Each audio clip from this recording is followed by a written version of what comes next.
বন্ধুরা, আমি সোমনাথ আরও একটা সহজ অঙ্ক নিয়ে এসেছি। অঙ্কটা খুবই ইম্পর্ট্যান্ট। এই টাইপের যদি অঙ্ক থাকে, কেমন না 1/2 -1/4 -1/8 এই টাইপের, অর্থাৎ জিপি সিরিজ। আমরা যারা জানি না জিপি সিরিজ কি, তাদের জন্য বলছি। একটা নাম্বার 2 আছে, তারপর হয়তো 2 স্কোয়ার 4, তারপর 2 কিউব 8, এইভাবে যদি সিরিজটা যায় তাকে আমরা বলতে পারি জিপি সিরিজ।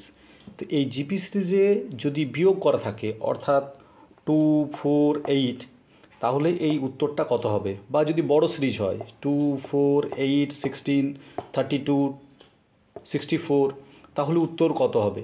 এক নিমেষে আমরা শর্টকাট বলতে গেলে এটা তো ক্যালকুলেশন করলেই দেখতে পাবো।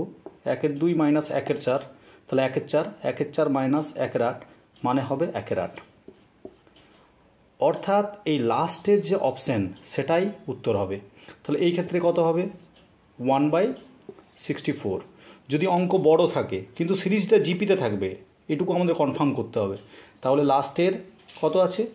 1/256।